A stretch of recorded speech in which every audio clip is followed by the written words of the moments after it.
Bonsoir aimables téléspectateurs, bienvenue à la télévision nationale pour une édition spéciale organisée par le FONIGE et ses partenaires. C'est un programme qui débute aujourd'hui même, du 28 jusqu'au pour une semaine jusqu'au 1er avril, chers invités. Ce programme, il s'agit de Global Money Week, un week-end pour apprendre aux jeunes ce que c'est que l'argent, que faut-il faire avec l'argent, comment dépenser l'argent et même imposer la monétarisation ou l'argent dans le système éducatif guinéen. Chose très importante, la Guinée s'y associe, la RTG également, aimables téléspectateurs, et nous en parlerons tout au long de cette émission avec des invités de point. J'ai à mes côtés Monsieur Damba Seni, il est conseiller chargé des questions de jeunesse et activités socio-éducatives. Bonjour Monsieur Damba. Bonjour Madame. Comment allez-vous? Ça va, alhamdoulilah. Merci et bienvenue sur notre Merci. plateau. Merci. Nous avons à ses côtés, j'aurais dû commencer par vous, voilà Madame Mariama Siré Baldé, qui est directrice du Fonds national pour l'insertion des jeunes. Comment allez-vous? Merci. Bonjour Madame Haya Diawara. Ça va? Et bienvenue. Hein? Merci, Merci c'est surtout. gentil. C'est un gros programme. On va dans quelques instants, puisque vous êtes les porteurs de ce projet, Oui. nous allons dans quelques instants exposer au public et surtout aux téléspectateurs pour qu'ils comprennent l'enjeu de Global Money Weekend. C'est ça? Oui, c'est ça. Voilà. Et juste à côté, sagement, bras croisés, assis, nous avons Monsieur Bangoura Mohamed Lamine. Il est expert consultant en investissement à l'UNCDF. Oui, Guinée, oui. Voilà, c'est quoi ça rapidement? UNCDF, Voilà. c'est une agence des Nations Unies. On l'appelle Fonds d'équipement des Nations Unies. On est spécialisé dans l'investissement et l'inclusion financière. Dans ce cadre, nous sommes en partenariat avec l'Integra, un programme financé par Exactement. l'Union européenne pour la mise en œuvre le volet inclusion financière et le financement des entrepreneurs. Voilà. Merci beaucoup pour choisir UNCDF pour parler de l'argent. Nous, ça nous intéresse. Et tout au long du débat, vous verrez ce que nous pourrons apporter. Voilà. Et c'est très important quand on parle d'argent. Bon, on va parler des problèmes sociaux plus tard, parce que déjà on a peur de parler d'argent à un enfant, à un jeune. On se dit, il faut avoir les moyens. Vous allez nous décortiquer tout ça dans quelques instants. Monsieur Damba, vous qui êtes, vous représentez le ministère aujourd'hui, on parle de cette question de jeunesse, des activités socio-éducatives, l'argent socio-éducatif. Est-ce que ça va avec? Merci Madame Aya Yawara. Je suis très heureux d'être sur ce plateau pour parler d'une question aussi importante que les jeunes et l'argent. Oui. Je dis comme ça. En fait, comme vous le savez, la jeunesse aujourd'hui demeure la plus grande richesse de ce pays. Imaginez, 74% de la population est constituée de jeunes. Oui. Donc nous avons une mine d'or. Cette mine d'or, il faut la valoriser. Et on ne peut la valoriser qu'à travers l'éducation, la formation, pour aboutir à quoi? Une véritable participation de ces jeunes à la construction de l'édifice national. Donc c'est en cela, le ministère se réjouit de cette activité qui est une éducation financière, c'est-à-dire qui doit apprendre aux jeunes ce que c'est l'argent, Oui. comment le gérer, comment l'utiliser pour devenir Comment enfin, l'avoir décemment? comment l'avoir décemment, mais aussi avec cet argent être utile au pays en entreprenant quelque chose. Donc au Et finish, être c'est utile aussi aux autres. aux autres, bien sûr. C'est ce que je dis. Quand je dis le pays, c'est aux autres. Ouais. Être utile à toi-même, mais aux autres. Ouais. Donc c'est en cela nous nous réjouissons de cette activité qui s'inscrit dans le cadre vraiment de l'éducation des jeunes, des enfants, à la gestion financière, mais aussi à l'utilisation des finances, tout en se donnant une promotion économique, mais en gardant également la fabrique sociale qui est la morale. Ouais. La morale qui te dit, Ouais. les autres existent, tu dois tout faire pour penser à eux dans tout ce que tu fais.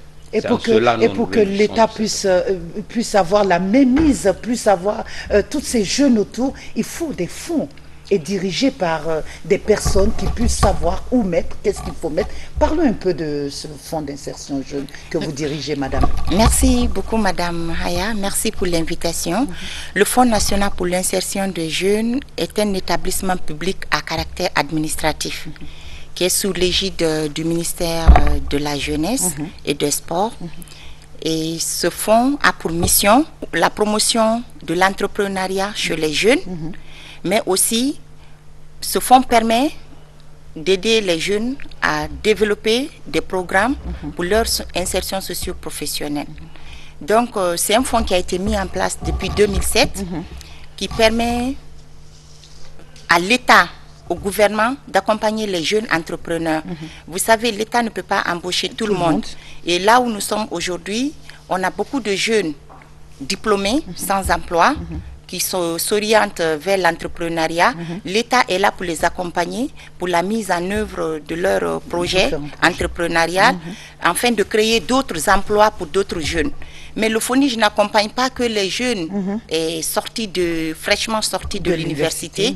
Nous accompagnons aussi les jeunes déscolarisés ou non scolarisés. Vous savez, on a une forte population de jeunes aujourd'hui qui ont été déscolarisés par manque de moyens. Mais c'est des gens qui sont très intelligents, qui ont des projets porteurs, qui permettent aussi derrière de créer de l'emploi vers d'autres jeunes. Donc l'État a pensé aux jeunes à travers le Fonds national d'insertion des jeunes pour accompagner ces jeunes qui ont des idées porteurs de projets, des projets qui permettent aux jeunes vraiment de s'auto-employer. Donc, vous gardez le standard toujours au FONIJ, 15 à 35 ans ou bien au-delà ou au-dessous? Si, c'est toujours la cible, c'est de 15 à 35 ans. Au niveau international, maintenant, le mot jeune, ça évolue vers les 40 ans. Mais en Guinée, je pense qu'au niveau des textes, on n'a pas encore fait les mises à jour. Et jusque-là, le FONIJ accompagne que les jeunes de 15 à 35 ans. Mais derrière, ces jeunes aujourd'hui, avec leurs projets, et tout récemment, réussissent à employer d'autres adultes qui ne sont pas des jeunes. Donc, ils réussissent vraiment à créer de l'emploi, non seulement pour les jeunes, mais aussi pour d'autres personnes qui ne sont pas des jeunes. Il y a des fonds qui naissent, des programmes qui naissent et après ça disparaît, faute de financement, faute d'accompagnement. Vous qui êtes des partenaires, vous avez décidé d'accompagner ces différents projets. Il y a des critères de base. Pourquoi il y a des fonds qu'on alloue et qui disparaissent plus tard? Quelles sont vos exigences généralement sur le terrain? Merci madame. Je suis très content à ce que ce programme soit basé au niveau du ministère de la Jeunesse, une population dont le 74% de la population est composée de la jeunesse. Si le département de la jeunesse prend ça en charge, je me dis que c'est un chapeau. Pourquoi? Parce que quand on parle d'argent, ça intéresse tout le monde. Nous tous, nous devons avoir une éducation par rapport à nos finances, par rapport à nos ressources, et comment on doit apprendre comment multiplier nos sources de revenus, comment rationaliser nos dépenses. Mais aussi une population dont la population est 74%, il est nécessaire à ce que notre cible soit la jeunesse. Mais il reste toujours que, comme on appelle le topic concerne tout le monde, ce n'est pas seulement un seul public, c'est tout le monde. Maintenant, avec UNCDF, nous, on a un programme avec l'Integra, on essaye vraiment d'appuyer la jeunesse, les former, les montrer les astuces possibles, comment il faut utiliser l'argent, par quels moyens il faut comment gérer son argent, et quand tu as ton argent, comment il faut faire et avoir une épargne afin de financer ces projets. Et nous, on donne des formations à ces jeunes, comment il faut prendre l'argent et comment il faut multiplier, et aussi quand tu es avec une institution financière, comment il faut faire en sorte que tu sois en bonne relation avec cette institution financière. Voilà. On va rester tout maintenant autour des finances. Le projet, il est tellement intéressant. Vous parlez de Global Money Week, toute une semaine de sensibilisation. Et je pense que la Guinée a sa cinquième année, ça fait cinquième édition. Oui, c'est la cinquième édition. Et au niveau mondial, on est à la 10e édition. Le ministère, qu'est-ce qui vous a retardé? Pourquoi tout ce temps avant d'intégrer ce projet? Et maintenant que vous l'avez, comment vous comptez préparer la 4e maintenant, 5e? 5e. Merci bien. Comme vous le constatez, au niveau du ministère, la structure qui est chargée de piloter cette activité, c'est le FONIJ. Pourquoi? Le FONIJ, c'est un outil. Vous savez, aujourd'hui, le problème des jeunes se pose en termes d'acuité. C'est devenu une priorité mondiale. Et pour venir à bout de ce problème, il faut mettre en place des outils qui permettent vraiment l'autonomisation des jeunes. Comme je l'ai dit au départ, cette autonomisation se passe forcément par la formation. C'est pourquoi au niveau du FONIJ, vous avez des guichets. Le guichet qui est destiné à la formation des jeunes, puisque quand on doit leur donner de l'argent, il faut qu'ils soient en capacité de multiplier cet argent, surtout que c'est des fonds revolving, mais aussi il faut les conscientiser. C'est ça, l'éducation financière aussi, il faut les conscientiser. Quand on vous donne aujourd'hui 10 millions, sachez qu'il y a 20 jeunes qui sont derrière encore qui en ont besoin. Donc il faut, à côté de l'entrepreneuriat, il faut former, n'est-ce pas, il faut donner cette dimension citoyenne à l'activité qu'on mène pour que le jeune soit un citoyen. Et on n'est pas citoyen, bon citoyen, on le devient à travers l'éducation.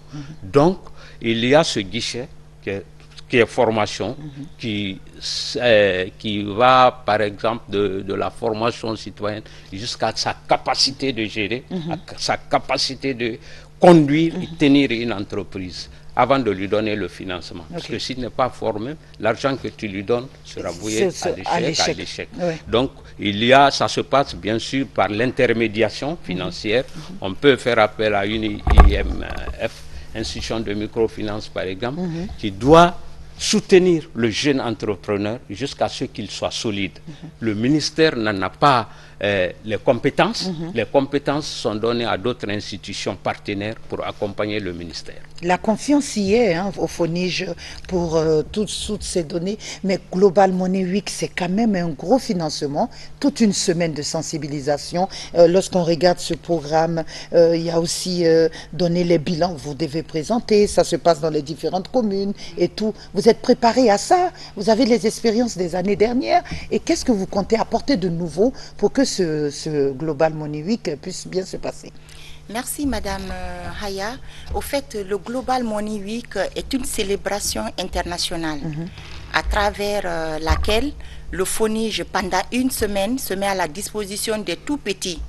Au fait, la cible, ce n'est pas que cette fois-ci des entrepreneurs ou les jeunes étudiants, mais c'est les tout petits, les enfants à bas âge qui ne connaissent pas l'argent, ils le manipulent tous les jours. Je l'avais dit à l'entame, il y a une polémique là, parce que on dit souvent dans nos sociétés, vous savez comment c'est, apprendre à connaître de l'argent, un enfant, déjà on a même du mal, même dans les cantines on dit c'est des tickets, il ne faut pas donner de l'argent à un enfant, il faut pas... Personne n'apprend à un enfant comment gérer 100 francs dans la journée, personne ne lui apprend. Et vous, à vous entendre, je pense qu'il y a un grand changement et ça s'impose maintenant. Oui, c'est une innovation même dans le Global Money Week. Ah d'accord. Et cette fois-ci, ces 3 dernières années, même au niveau international, ils ont pensé aux enfants pour dire, écoutez, les enfants, ils sont là, ils manipulent l'argent tous les jours, ils ne savent pas qu'est-ce que c'est.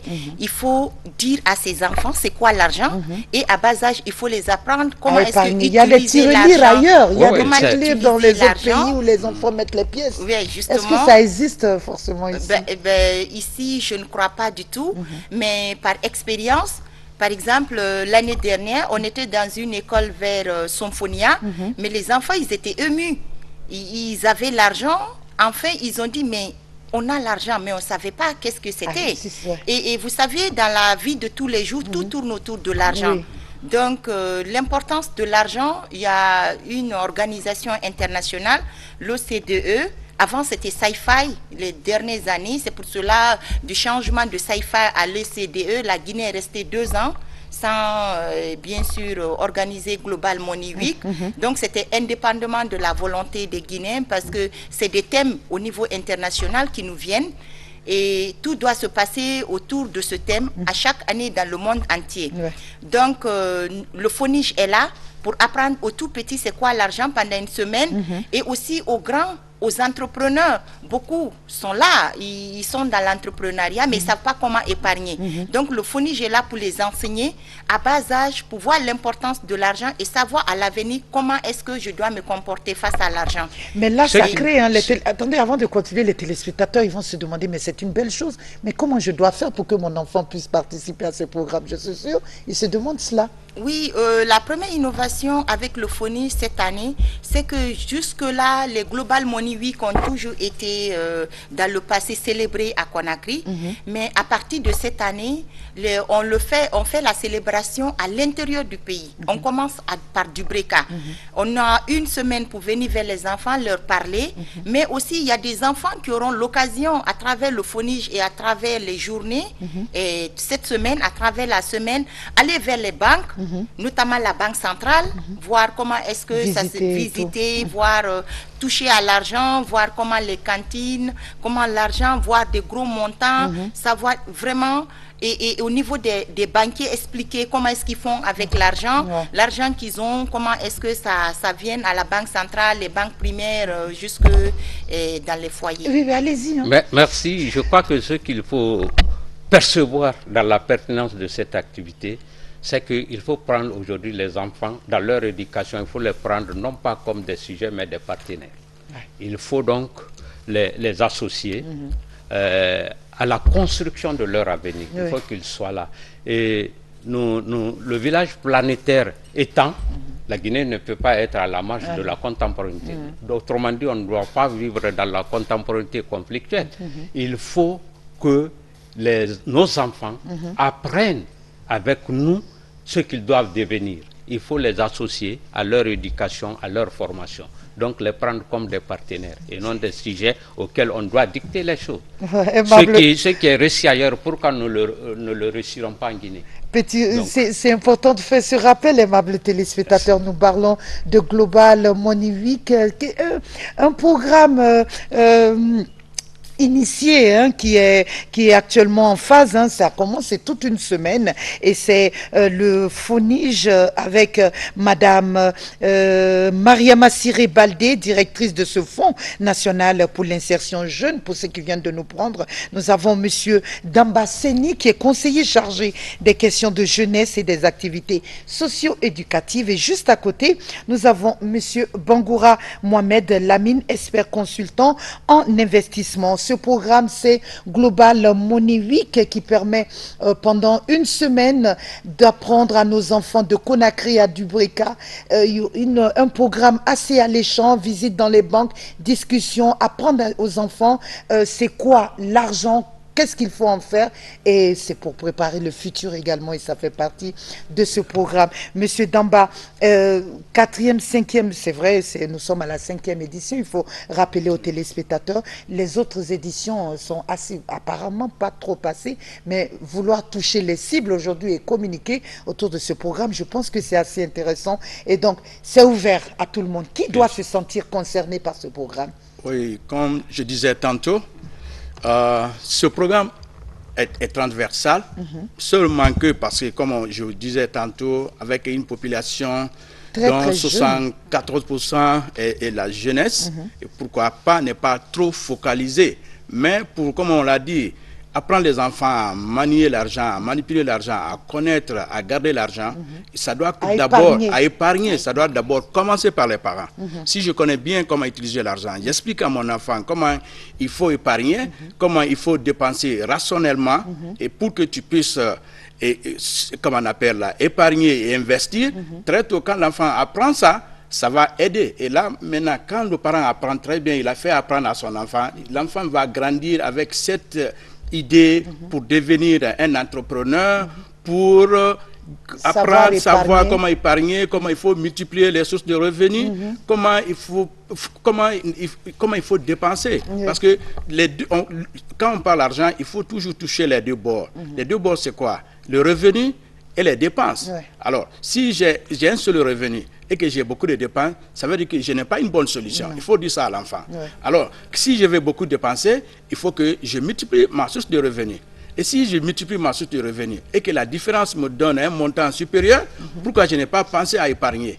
Alors, si j'épargne pourquoi? J'épargne pour investir. Et aussi, il faut initier les enfants, comme madame l'a dit tantôt, les enfants doivent connaître les banques, ils doivent connaître les institutions de microfinance, ils doivent savoir comment s'intéresser auprès des banques, et aussi, aujourd'hui, les banques doivent devenir comme des médecins financiers pour chaque famille. Si vous avez un médecin dans votre famille, pourquoi pas ne pas avoir une banque qui devient votre collaboratrice. À chaque fois que vous avez des problèmes, vous pouvez venir auprès de la banque, auprès de votre clientèle, poser des problèmes. Parce que quand tu veux investir au futur, très tôt, il faut commencer à avoir une relation avec les banques. Si tu n'as pas de relation avec les banques, quel que soit ton projet, tu viens pour un financement, ça cause problème. La banque dira qu'on ne te connaît pas. Alors, il vaut mieux commencer très tôt à connaître la banque, avoir une bonne relation et apprendre le système de crédit. Et à chaque fois qu'il y a une nouveauté, un système bancaire qui est en place, pourquoi ne pas profiter? N'attends vraiment pas que les banques viennent vers vous. De la même façon, on va voir les médecins. De la même façon, on doit le faire, aller vers les banques. Les banques doivent devenir nos amis pour qu'on puisse développer nos situations financières. Voilà, les minutes s'égrènent. Vous allez nous remercier tous vos partenaires d'ailleurs dans quelques instants. Oui. Tous ceux qui ont confiance à ce projet, toute une semaine et surtout ceux qui vous ont aidé à pouvoir garder. Le ministère, c'est important. J'adore le slogan. Une jeunesse épanouie, un avenir radieux. Et tout tourne autour de ça. L'argent, Global Money Week, c'est l'argent, le petit franc guinéen jusqu'au gros franc guinéen.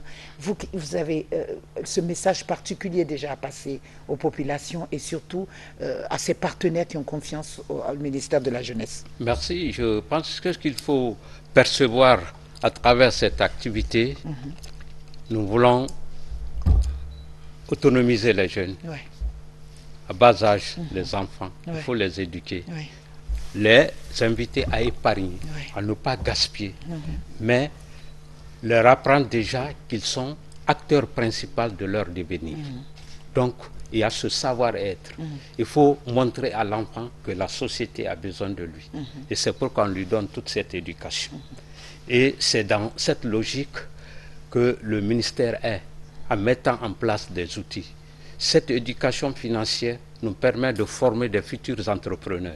Vous savez, la complexité de la vie est telle qu'aujourd'hui, il faut apprendre aux jeunes qu'il est acteur et non demandeur. Donc, notre éducation va dans ce sens. Il faut, dès à bas âge, apprendre à l'enfant comment se tenir dans la société, comment évoluer, comment épargner, et que l'emploi, ce n'est pas toujours l'État, mais il peut être son propre employeur et employer d'autres. C'est ça la philosophie qui est derrière tout ça. Nous voulons avoir des enfants aujourd'hui, des jeunes responsables. Et on ne peut pas avoir des jeunes responsables demain si on ne les éduque pas aujourd'hui, si on ne les valorise pas aujourd'hui. Voilà. Donc l'éducation dont il est question vise à valoriser le jeune, à le rendre utile pour lui-même, pour sa société. En tout cas, nous nous sommes séduits. On espère que les téléspectateurs également sont séduits par ce programme de M. Bangoura. Oui, vous l'ajoutez, mais sinon, je voulais terminer avec vous, qui êtes la plus concernée par ce programme. M. Bangoura, vous êtes content, vous avez trouvé où financer, où donner, où approcher les enfants, les jeunes et tout, en tant que partenaire privilégié, c'est important. Ah oui, comme Madame disait tantôt, ce programme est important pour nous parce qu'actuellement, avec le programme d'Integra, on travaille avec un certain nombre de partenaires. Les entrepreneurs, on les aide à cadrer les projets et afin d'avoir le financement des projets. Et quand on vient auprès des banques, on sait les problèmes que les banques se posent. On est entrepreneur, on n'a pas un compte bancaire, ou on n'est pas affilié avec une banque, ça cause des problèmes. Ou on a un compte, le compte qu'on n'alimente pas, on a un problème. Ou bien c'est juste au pif, on prend à tête, on dit qu'il y a un projet qui est en cours, qui finance, et puis aussi toi aussi tu viens, tu te dis que tu es entrepreneur.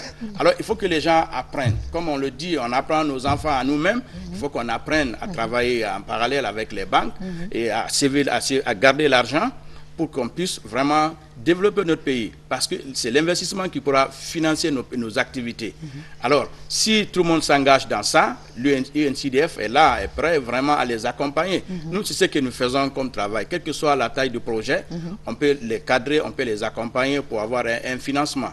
Alors, il faudrait que les gens soient préparés à répondre à ces questions avec les banques et puis aussi à avoir un bon comportement avec les banques et que aussi les gens acceptent le principe du crédit. Parce que, bon, dans nos coutumes, les gens disent que le crédit, c'est riba. OK, on ne rejette pas, mais aussi quand tu as un projet, tu veux financer ton projet, tu veux aider ton pays, comment le faire? Si c'est à travers une banque, il faut vraiment avoir la connaissance de cette banque et puis ses conditionnalités pour que tu puisses vraiment mettre tes activités en œuvre. Le ministère vous donne la permission, les partenaires sont également là. Tout vous appartient maintenant, madame. Oui, merci beaucoup madame.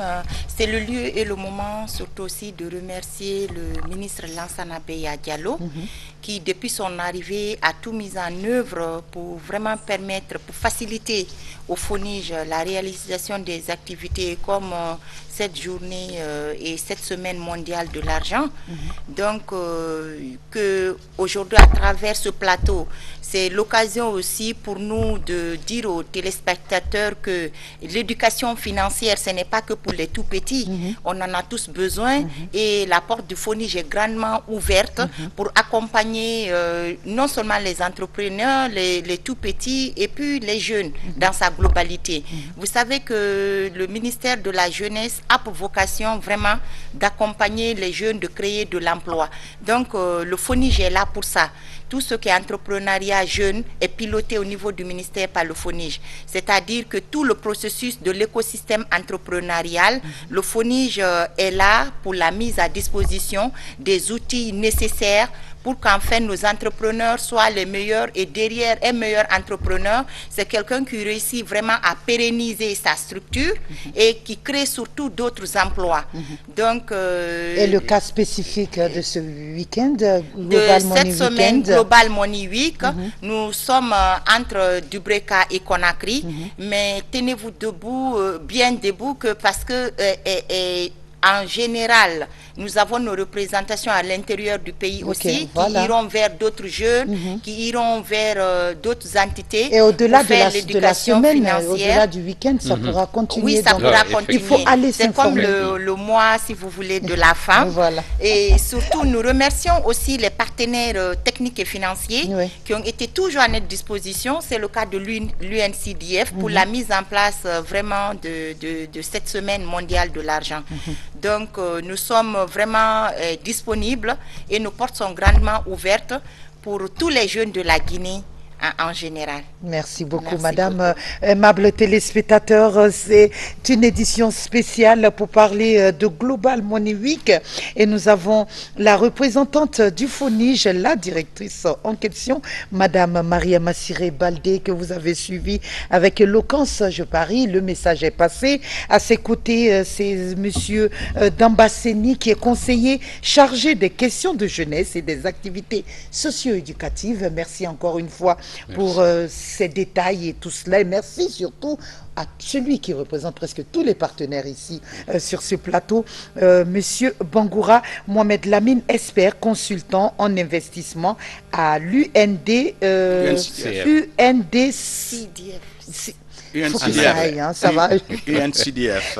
UNCDF, voilà, Guinée. Merci à tous, merci aimables téléspectateurs. Vous avez compris le message. Et oui, apprenez dès la maison à manipuler l'argent à vos enfants. Ça aidera ses partenaires à pouvoir leur faire comprendre l'utilité de l'argent.